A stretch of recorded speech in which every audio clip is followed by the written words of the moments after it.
The moment you stop being available, some people panic, and that's not an accident. What you're about to hear will change how others treat you forever. Once you see this, you can't unsee it. You were taught that being present, responsive, and emotionally available made you valuable.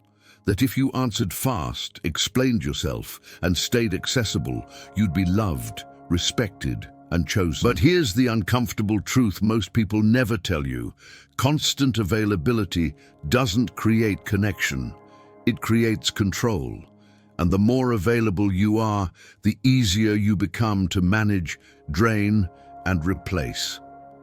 This is where Carl Jung cuts straight through the illusion. He understood that the human psyche runs on energy, not goodwill. When you react to everything, explain yourself to everyone, and stay emotionally open at all times, you bleed that energy without realizing it. And the world doesn't reward that. It exploits it. What changes everything isn't confrontation or rebellion. It's something far quieter, far more unsettling: conscious unavailability. In this video, you'll discover why silence disrupts manipulation, why withdrawal restores power, and why the people who get uncomfortable when you change are revealing more than they intend. This isn't about becoming cold or distant. It's about reclaiming your inner freedom, protecting your psychic energy, and stepping into a level of self-sovereignty most people never reach.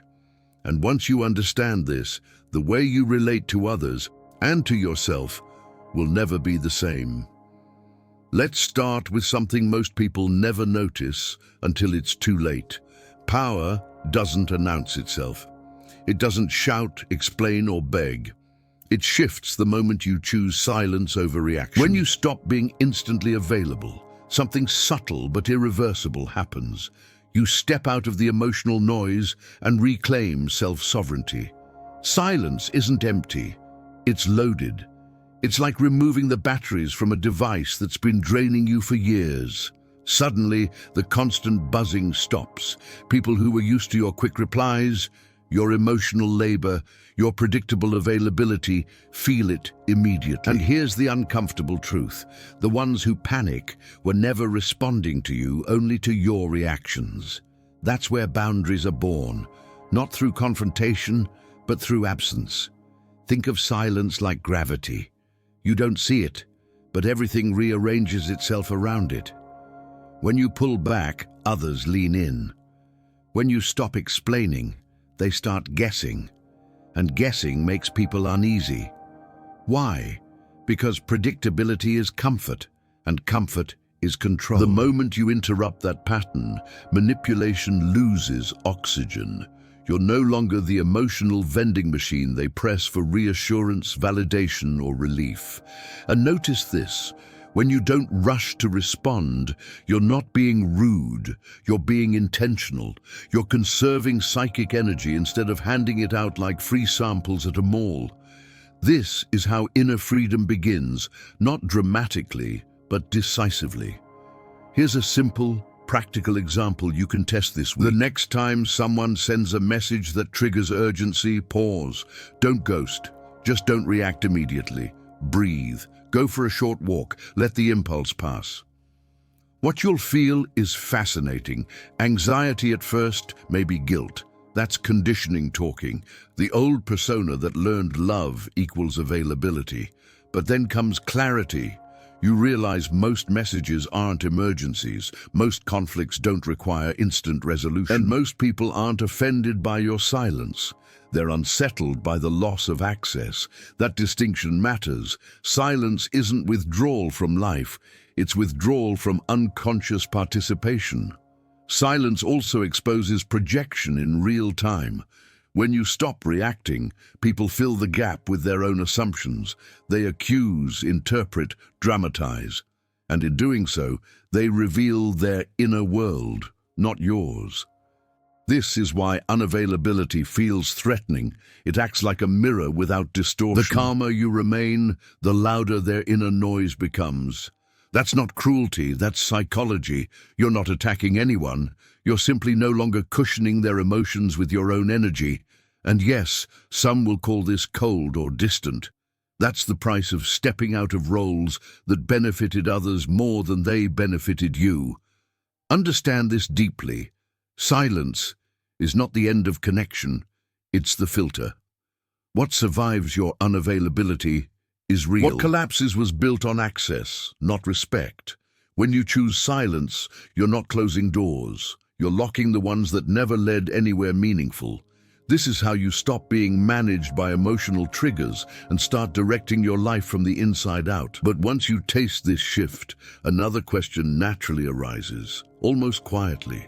If silence changes the dynamic so powerfully, where exactly was your energy going all this time? And who was spending it for you? Here's where things start to get interesting. The moment you become unavailable, people react, not calmly, not rationally, but emotionally. And that reaction tells you everything. You'll notice confusion first, then irritation, sometimes even accusation. Suddenly you're different, cold, or hard to read. But let me tell you what's really happening. You've interrupted a pattern they depended on. It's like changing the locks without warning. Not because you're hiding, but because you finally realize the door was never yours. Unavailability creates psychological friction, and friction reveals dependency.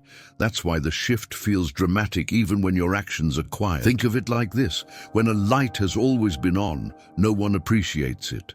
But the moment it goes out, everyone notices. Your constant presence became invisible precisely because it was guaranteed. So when you pull back, people don't miss you. They miss the function you served. The listener, the fixer, the emotional stabilizer. And this is where guilt tries to creep in, whispering that you're selfish or neglectful. That voice isn't wisdom, it's conditioning. You were trained to believe your worth depended on accessibility. Breaking that belief feels like betrayal at first, but it's actually self-respect waking up. Let's make this practical. Notice how people respond when you stop over-explaining, when you answer briefly. When you don't rush to smooth things over, some will adapt, others will escalate. More messages, more pressure, more emotional pull. That escalation is a tell. It's the shock of losing leverage. And here's the key. Don't match their intensity. Stay steady. Calm is disruptive to those who rely on chaos. Your nervous system setting boundaries teaches others how to treat you without a single lecture. This shock phase is temporary, but revealing. It's the psychological equivalent of a system reboot. Old dynamics glitch. People test limits. Some walk away. And that's painful, but also precise. Because availability never created loyalty. Alignment did. When you're no longer instantly reachable, you discover who values presence versus who valued convenience. And yes, it can feel lonely for a moment, but that loneliness isn't emptiness. It's space. Space where your psychic energy stops leaking into roles you never consciously agreed to play. What most people don't realize is that unavailability doesn't push the right people away, it filters them in. Those who can meet you without constant access adjust. Those who can't reveal themselves. And once you see that clearly, another realization quietly surfaces. If being unavailable causes this much disturbance, maybe the real issue was never your absence, but how predictable you had become. And that leads us directly into the next layer, the hidden danger of predictability itself. Predictability feels safe, doesn't it? You answer quickly, you react the same way, you smooth things over, and everyone knows exactly what to expect from you. But here's the hard truth most people never confront. What is predictable is controllable, not because others are evil, but because systems naturally exploit reliability. When you're always emotionally available, always responsive, always accommodating, you become an open circuit. Energy flows out, rarely back in, and slowly, without drama, predictability turns into a cage. You don't notice the bars because they're built from habits you once believed were virtues. Think of yourself like a river. A wild river commands respect. It has depth, unpredictability, force. But a canalized river? Useful, yes, but owned, directed, drained. Predictability turns you into a canal. People learn exactly which emotional buttons to press, which words trigger guilt, which silences you rush to fill. And you call this being kind or responsible, when in reality it's misplaced self-sacrifice. This is where boundaries stop being theoretical and become necessary for survival. Without them, your psychic energy becomes public property. Here's a real-world shift you can practice. Change one small pattern. If you always reply immediately, wait. If you always say yes, say, "I'll think about it." If you always explain, "Stop," after one sentence, notice what happens, not just externally, but internally. You'll feel discomfort first. That's withdrawal from predictability, like stepping out of a costume you wore for years. But then comes relief. You realize you're allowed to be non-linear, to pause, to choose. And choice is where inner freedom begins. Predictability also keeps you stuck in a persona, the version of yourself designed to be accepted. You learn early on that consistency keeps the peace, that being reliable earns love. But what it really earns is expectation. And expectations harden into entitlement. People stop asking, they assume. They don't see you as a person with limits, but as a role that functions on demand. This is why excessive availability often leads to emotional exhaustion. You're not tired from doing too much. You're tired from being too foreseeable. Breaking predictability doesn't mean becoming erratic or cruel. It means becoming sovereign. It means choosing when to engage instead of being summoned. And once you loosen this prison, another question inevitably surfaces. If predictability allowed others to manage you so easily, how much of your exhaustion comes from spending energy in places that never nourished you? That realization opens the door to the next layer, the silent drain of misdirected energy. Let me say this plainly because you need to hear it without sugarcoating. You're not exhausted because you're weak. You're exhausted because your energy has been going everywhere except where it actually matters. Emotional exhaustion is not a character flaw, it's a directional problem. Imagine pouring water into a bucket full of holes. No matter how much you give, it never fills. That's what happens when your psychic energy is spent reacting, fixing, explaining, and soothing situations that were never meant to be yours to carry. You're tired not from living, but from leaking. Every reaction has a cost. Every unnecessary argument, every justification that no one asked for, every emotional rescue mission chips away at your inner reserves. You defend yourself against comments that don't deserve access to your nervous system. You replay conversations at night, rewriting responses that will never be heard. And slowly, your inner world becomes crowded with unfinished emotional business. This is misplaced energy. Energy invested where there is no return. And unlike money, psychic energy doesn't regenerate just because you want it to. It regenerates when it's protected. Here's something practical you can do starting today. Before responding to anything emotionally charged, ask yourself one simple question. Does this nourish me or does it drain me?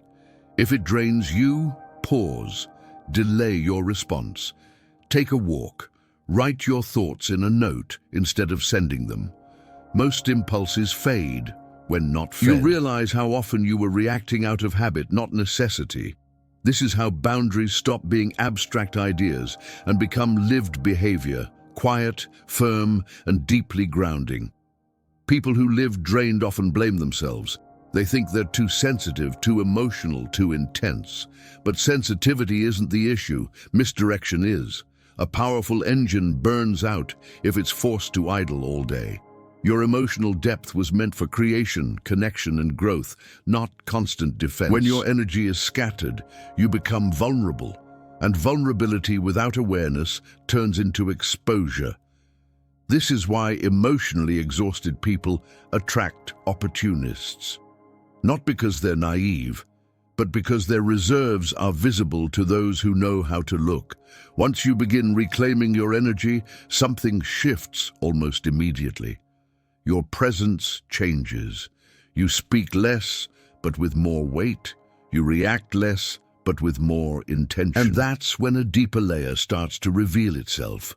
If so much of your exhaustion came from misplaced energy, how much of it was being pulled out of you through subtle manipulation you never consciously agreed to? There's a moment, quiet, almost uncomfortable, when you stop reacting and suddenly realize people are talking at you, not with you. This is where projection steps out of the shadows. When you withdraw your emotional availability, others begin to fill the silence with assumptions, accusations, and stories. And none of them are really about you. They're about what they can't face in themselves. Jung pointed out that irritation is a doorway to self-knowledge, but most people slam that door shut and aim the discomfort outward. Your silence doesn't create the tension, it reveals it. Think of projection like a movie projector. The film is inside the machine, but the images appear on the wall. When you stop reacting, you become a blank screen. People project fear, need, anger, entitlement, whatever they're carrying. And the calmer you remain, the clearer the images get. This is why silence feels provocative. It doesn't defend, it doesn't explain, it doesn't correct the narrative. And that drives people who rely on emotional leverage absolutely nuts. They want you to participate so they don't have to look inward. Here's a practical way to recognize projection in real life. Notice who gets upset when you don't respond the right way, who tries to provoke a reaction just to feel grounded again, who suddenly accuses you of changing when all you did was stop overgiving. That's projection at work. Instead of asking, "Why am I uncomfortable?" they ask, "What's wrong with you?" And the moment you stop answering that question, you reclaim your psychic energy. You don't correct projections. You outgrow the need to carry them. Projection also explains why being overly available turns you into an emotional container. When you're always there, always listening, always absorbing, people unload without accountability. You become the emotional landfill for things they don't want to process themselves. But when you pull back, that waste has nowhere to go, and suddenly you're labeled distant or selfish. That label isn't truth. It's resistance. Resistance to losing a place where they could dump without consequence. Your boundaries don't hurt them. They inconvenience their avoidance. Once you see projection clearly, you can't unsee it. You stop personalizing reactions that were never personal. You stop chasing clarity from people committed to confusion, and slowly a new awareness dawns. If others have been projecting onto you for so long, how many roles did you accept out of fear of rejection? That question lingers, opening the door to the next layer, the mask you learned to wear to be loved, and the quiet cost of keeping it on. At some point, without realizing it, you learned a rule. To be loved, be easy. Easy to reach, easy to please, easy to understand. That rule shaped a mask. Polished, polite, dependable. Jung called it the persona. Not a lie, but a compromise. It's the version of you that knows how to survive socially, how to keep the peace, how to avoid friction. The problem isn't that you have a persona. Everyone does. The problem begins when you live there full-time. When the mask becomes heavier than the face beneath it, you start confusing acceptance with authenticity. The persona is efficient, but it's expensive. It costs energy every time you say, "It's fine," when it's not. Every time you reply while exhausted. Every time you explain yourself because silence feels dangerous. Over time, you forget where the mask ends and you begin. You don't feel fake. You feel tired. And that tiredness isn't random. It's the tax you pay for constant self-editing. The persona keeps you liked, but it also keeps you small, predictable, and emotionally overdrawn. Here's a grounded practice to loosen the grip of the mask. Start with low-stakes honesty. Not brutal honesty, clean honesty. If you don't want to talk, say, "I'm not available right now." If you don't have an answer, say, "I need time." No speeches, no apologies. Watch what happens inside you. The persona will panic at first, afraid you'll lose approval. But notice this, the people who respect you adjust. The people who relied on your mask resist. That contrast is information. Use it. The persona thrives on overexposure. It needs constant interaction to justify its existence. That's why stepping back feels so uncomfortable. It threatens the identity you've been performing. But distance doesn't erase you. It clarifies you. When you're no longer performing, your presence becomes denser. Fewer words, more weight. You stop explaining who you are and start being who you are. And that shift unsettles anyone who benefited from the old version, not because you're wrong, but because the role is gone.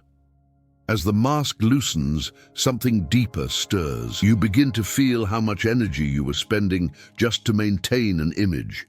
And with that awareness comes a sharper question. If dropping the persona gives you this much relief, what would happen if you learned to guard your energy deliberately, like a finite resource? One of the most dangerous myths you were ever taught is that you can handle everything if you just try harder. You can't, and you were never meant to. Jung saw the psyche as an energy system, not a bottomless well. Every thought, every emotion, every reaction draws from a limited reserve. When you spend that reserve carelessly, life feels heavy, confusing, overwhelming. When you protect it, life feels simpler, even when nothing externally changes. This is why two people can live the same reality and experience completely different levels of peace. One is leaking energy, the other is containing it. Picture your psychic energy like a phone battery. Every unnecessary notification drains it. Arguments you replay, messages you answer out of guilt, conflicts you mentally rehearse long after they've ended. By the end of the day, you're exhausted. Not from action, but from friction. And the worst part, most of that energy wasn't invested, it was wasted. It didn't build anything, it didn't deepen anything, it just kept you busy reacting. Awareness of this is already power, because you can't protect what you don't recognize as finite. Here's a concrete way to reclaim energy starting tonight. Before sleeping, write down 3 interactions that drained you. Then ask, did this require my involvement? Often the answer is no. You'll see patterns, certain people, topics, or dynamics that siphon your attention. Once you see the pattern, you can interrupt it. That interruption might be silence, it might be distance, it might be a simple, I'm not engaging with this. These small acts compound. They restore inner strength faster than motivation ever could. People with guarded energy move differently. They don't rush, they don't over-explain.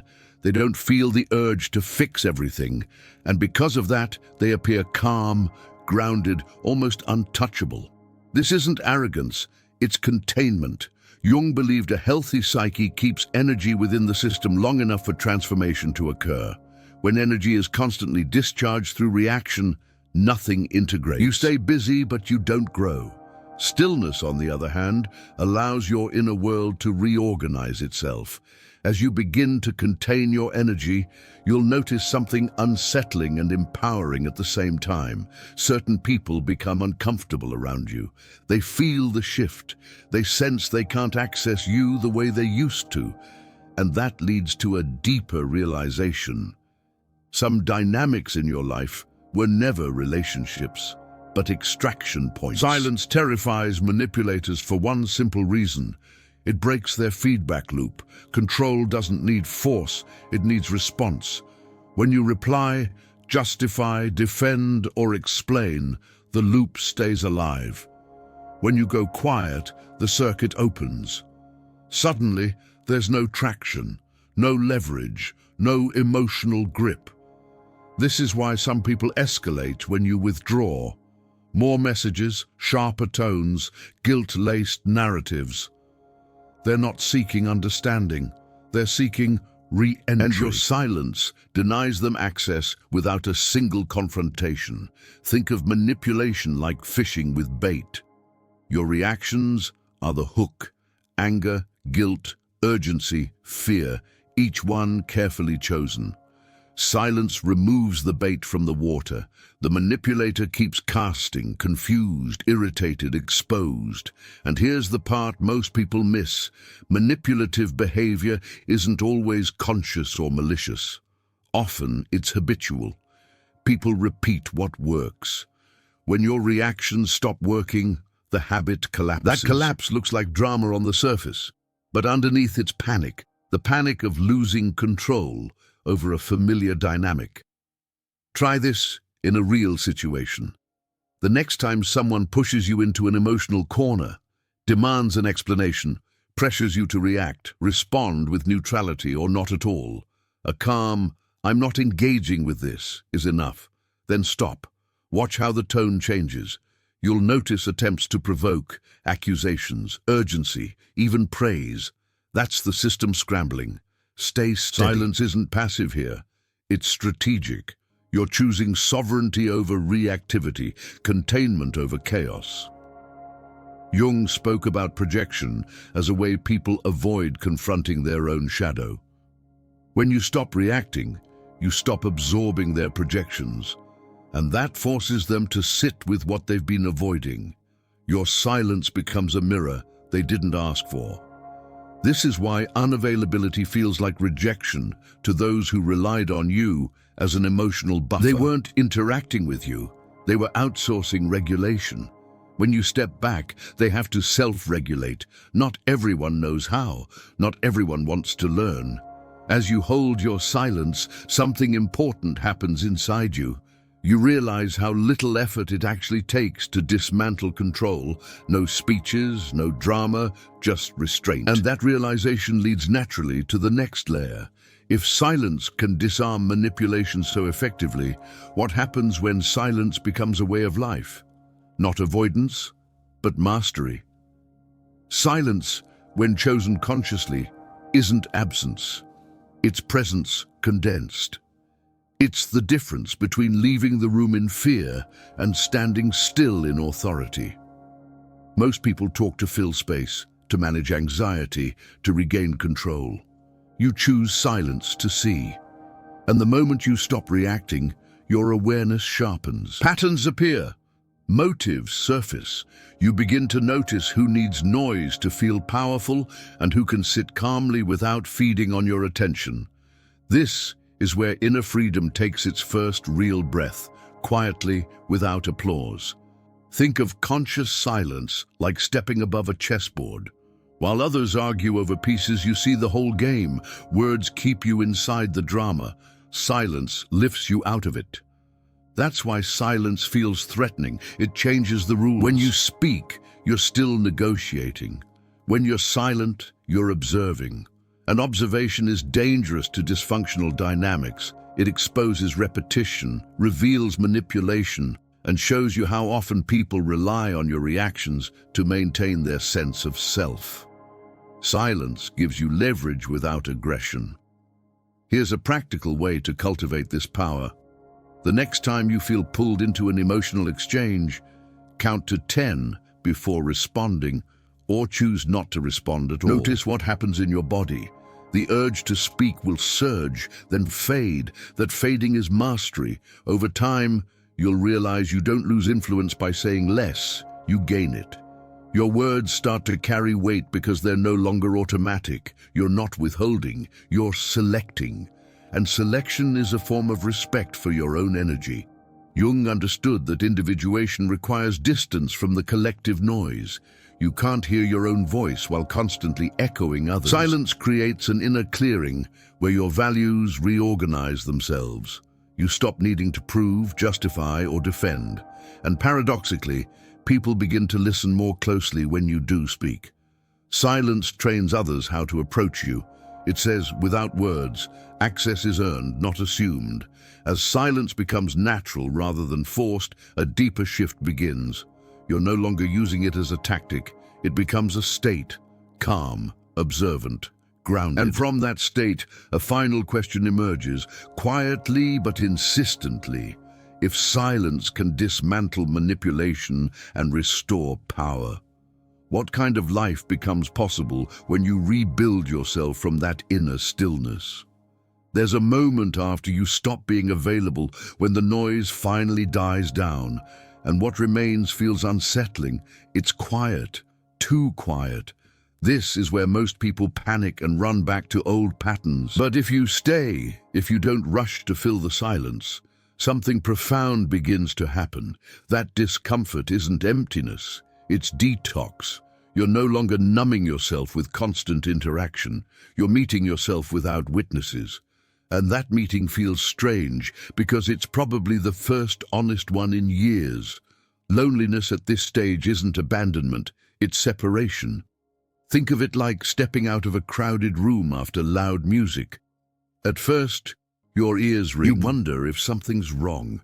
But slowly, your nervous system settles. You start to feel grounded again. This is the solitude of the strong, not the rejected. You didn't lose people. You lost dependency, and dependency always disguises itself as connection. Real connection doesn't collapse when you step back, it deepens. Here's what you can do when this loneliness hits. Don't distract yourself immediately. Sit with it. Journal without censoring. Take long walks without headphones. Read something that strengthens your inner world. Books like Man's Search for Meaning or Jung's Reflections on Individuation. These aren't escapes, they're mirrors. You'll begin to notice that your thoughts become clearer, slower, more deliberate. That's your psyche reorganizing itself now that energy is no longer being constantly drained outward. This phase also reveals a hard truth. Some people disappear when you stop overgiving. That hurts. But clarity often does. They weren't attached to you, they were attached to the role you played. When the role ended, so did the connection.